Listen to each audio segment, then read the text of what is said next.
नमस्कार दोस्तों, वंश का जीएस सेंटर में आप लोग का स्वागत है। दोस्तों, हम आधुनिक भारत के इतिहास के बारे में आप लोग को बता रहे हैं। इससे पहले कई वीडियो बन चुका है। अंग्रेज़ों के आगमन के बारे में भी 2 वीडियो इससे पहले बना चुके हैं जो यूट्यूब पर लोड है। ये तीसरा वीडियो अंग्रेज़ों के आगमन के संबंध में ही बनाया जा रहा है। तो हम पूरा प्रयास कर रहे हैं कि एक एक पॉइंट को वीडियो में डाल दिया जाए ताकि बच्चों को ज़्यादा दिक्कत ना हो, सब पॉइंट एक ही जगह मिल जाए ताकि एग्ज़ाम में ज़्यादा से ज़्यादा उनको फ़ायदा पहुंच सके। इसलिए वीडियो को आप लोग ध्यान से समझिए, ध्यान से देखिए और उसको नोटबुक पर नोट भी करते जाइएगा।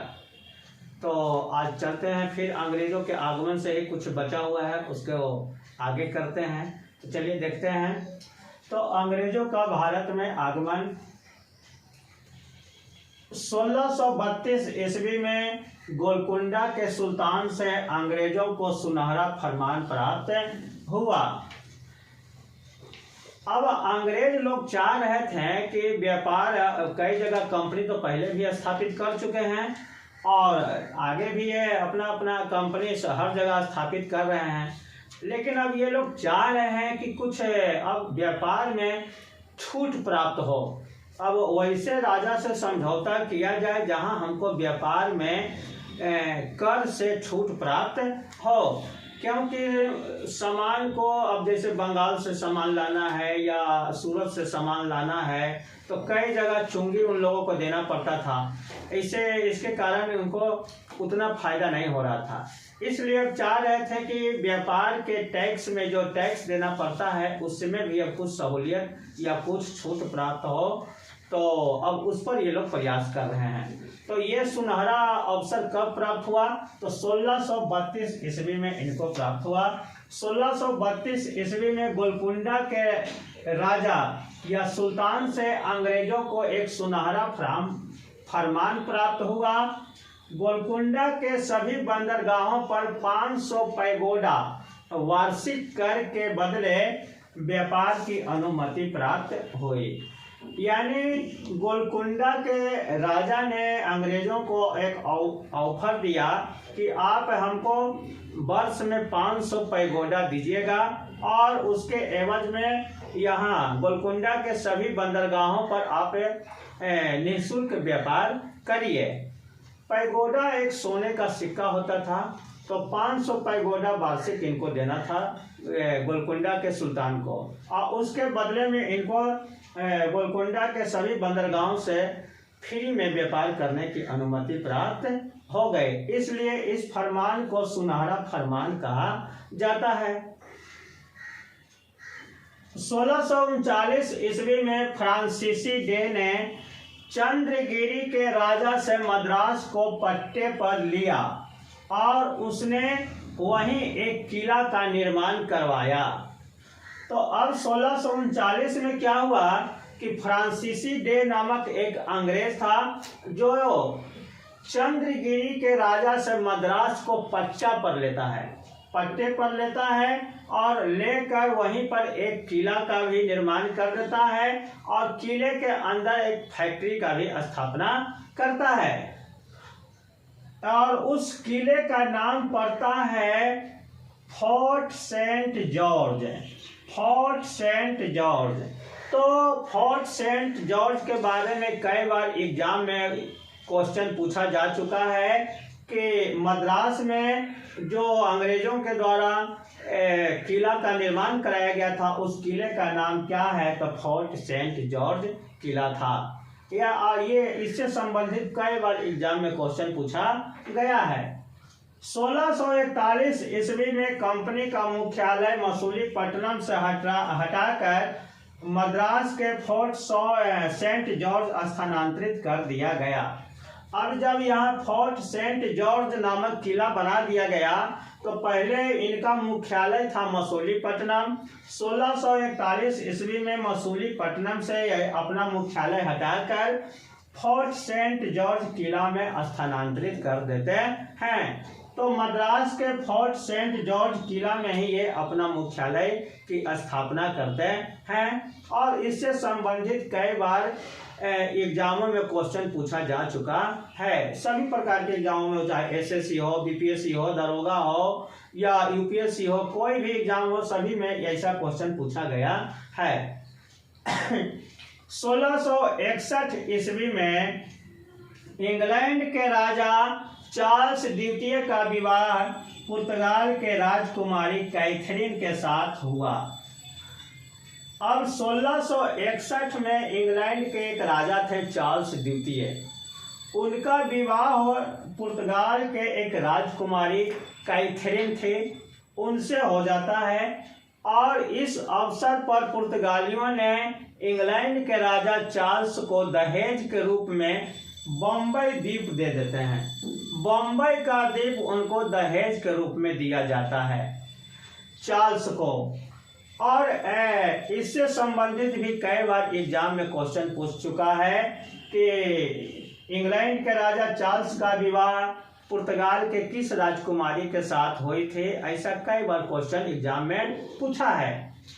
और दहेज के रूप में कौन सा द्वीप दिया गया है, इससे भी संबंधित क्वेश्चन पूछ दिया गया है। तो इन सभी को आप लोग ध्यान से पढ़ेंगे और ध्यान में रखेंगे। तो 1661 ईस्वी में पुर्तगाल के इंग्लैंड के राजा चार्ल्स द्वितीय का विवाह पुर्तगाल के राजकुमारी कैथरीन के साथ होता है और उसको दहेज के रूप में बम्बई द्वीप प्रदान किया जाता है। और इस प्रकार से बम्बई द्वीप भी अंग्रेजों को प्राप्त हो जाता है।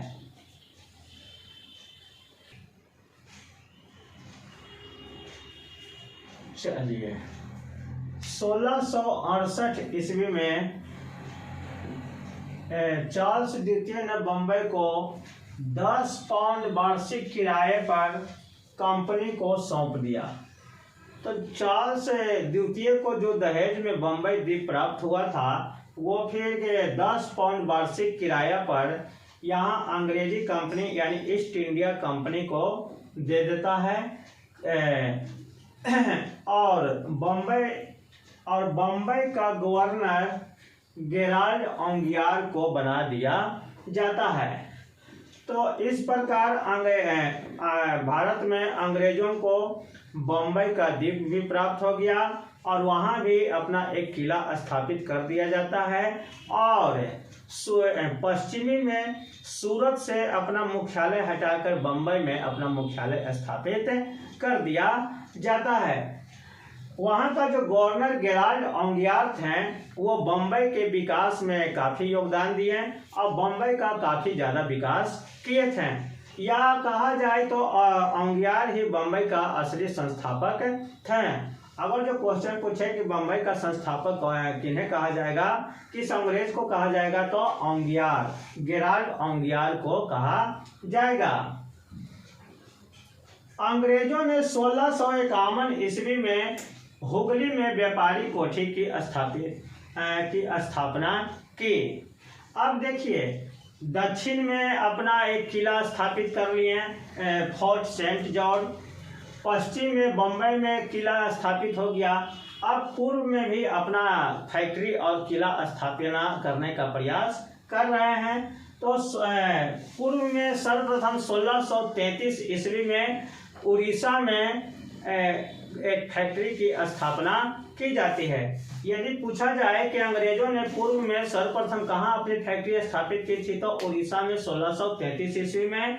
उसके बाद 1651 ईस्वी में कलकत्ता के हुगली में एक व्यापारी कोठी की स्थापना किया था। अब देखिए ये इतना ज़्यादा फैक्ट्री स्थापित कर लिए हैं कि अब इनका जो है इरादा अब चेंज हो गया। अब फैक्ट्री स्थापना के से हटकर ये यहाँ अपना एक उपनिवेश स्थापित करना चाहते थे। और ये आए थे, अंग्रेज आया भी था तो इसी उद्देश्य को लेकर आया था कि हम यहाँ अपना एक उपनिवेश स्थापित करेंगे, यानी भारत को अपना गुलाम बनाकर रखेंगे। इसी इरादे के साथ ये लोग आए थे। तो देखिए 1686 ईस्वी में बंगाल का गवर्नर विलियम हाइजेस था अब वह थोड़ा शक्ति प्रदर्शन करना चाहता था, अपना शक्ति दिखाना चाहता था मुगल सम्राटों को। तो उसने हुगली को तहस नहस कर दिया और बंगाल के कई क्षेत्रों पर कब्जा जमा लिया था और बंगाल को अनेक प्रकार से हानि पहुंचाया था। और मुगल सम्राट अंग्रेजों के खिलाफ, औरंगजेब के खिलाफ युद्ध की घोषणा कर दिया था।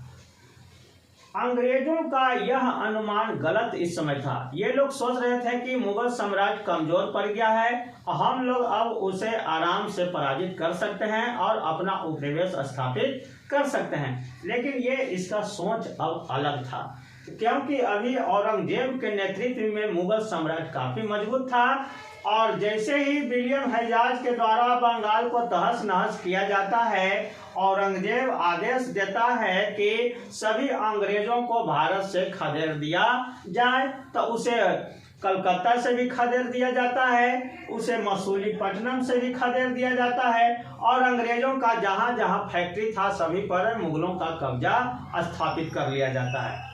लेकिन अंग्रेज बहुत तेज था, कूटनीति में शुरू से ही ये लोग काफी तेज था।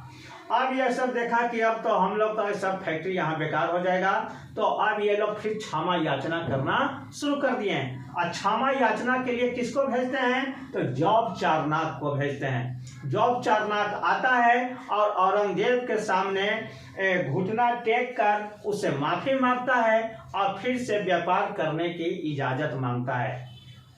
दोस्तों, हम बता देना चाहते हैं कि भारत के साथ अंग्रेजों का जो व्यापार होता था या यूरोपीय कंपनी का जो व्यापार होता था, उसमें भारत को काफी फायदा पहुंच रहा था और यहाँ के दस्तकार को फायदा पहुंच रहा था, यहाँ के व्यापारी को फायदा पहुंच रहा था और साथ ही यहाँ के मुगल राजा को भी काफी फायदा पहुंच रहा था। इसीलिए ये लोग भी चाहते थे कि विदेशी लोग यहाँ व्यापार करें, क्योंकि एक यहाँ के वस्तुओं का एक विदेशी बाजार मिल जा रहा है, यहाँ के दस्तकार को काफी फायदा हो रहा है और साथ ही यहाँ के मुगल सम्राट को भी फायदा हो रहा था। इसीलिए ये लोग इस सब के व्यापार को ज्यादा हानि नहीं पहुंचाना चाहते थे। तो क्षमा याचना मांगने पर, जॉब चारनाक के द्वारा क्षमा याचना मांगने पर औरंगजेब क्षमा कर देता है और 1.5 लाख रुपया जुर्माना लगाकर फिर से अंग्रेजों को व्यापार करने की इजाजत दे देता है। लेकिन औरंगजेब कभी ऐसा सोचा नहीं था कि ये लोग बाद में भारत को गुलाम बना लेगा, क्योंकि एक बार तो यहाँ एक शक्ति प्रदर्शन कर दिया था। यदि इसी समय औरंगजेब यहाँ से अंग्रेजों को खदेड़ देता तो शायद भारत कभी गुलाम नहीं बन पाता। लेकिन औरंगजेब या कोई भी लोग उस समय ऐसा सोच नहीं पाए थे कि अंग्रेज आगे चलकर इस देश को गुलाम बना लेगा। चलिए, 1698-99 में बंगाल के सूबेदार अजीम उस शान ने इब्राहिम खान से सुतनाते, कालिकाता और गोविंदपुर की जमींदारी छीन लेता है और ये तीनों गांव अंग्रेजों को दे देता है। अंग्रेजों को तीनों गांव की जमींदारी प्राप्त हो जाती है और जॉब चारनाक नामक अंग्रेज ने वो तीनों गांव को मिलाकर कलकत्ता की स्थापना करता है और कलकत्ता में एक फोर्ट विलियम नामक किला का निर्माण करता है, जिसकी स्थापना 1700 ईस्वी में हो जाती है। तो इस प्रकार से अंग्रेजों का 3 प्रेसिडेंसी का निर्माण हो गया। पश्चिम में बम्बई प्रेसिडेंसी, पूर्व में फोर्ट विलियम यानी कलकत्ता प्रेसिडेंसी और दक्षिण में फोर्ट सेंट जॉर्ज नामक प्रेसिडेंसी का निर्माण हो गया। इस तरह से इसका एक त्रिकोण का निर्माण हो जाता है। अब आगे देखते हैं 1717 का शाही फरमान। अब ये शाही फरमान क्या है? तो इसे ईस्ट इंडिया कंपनी के इतिहास में मैग्ना कार्टा कहा गया है। अब इस 1717 के शाही फरमान को मैग्ना कार्टा क्यों कहा गया है, इसी को समझते हैं। तो 1713 ईस्वी में फर्रुखसियर मुगल बादशाह बनता है और इसको फर्रुखसियर जब मुगल बादशाह बनता है तो 1717 ईस्वी में जॉन शरमन नामक अंग्रेज के नेतृत्व में एक दूत मंडल फर्रुखसियर से भेंट करने जाता है और उसी समय फर्रुखसियर को एक गंभीर बीमारी हो जाती है जिसके कारण वह काफी परेशान रहता है। तो जॉन शरमन के दूत मंडल में विलियम हैमिल्टन नामक एक डॉक्टर भी रहता है जो फर्रुखसियर की बीमारी को ठीक कर देता है।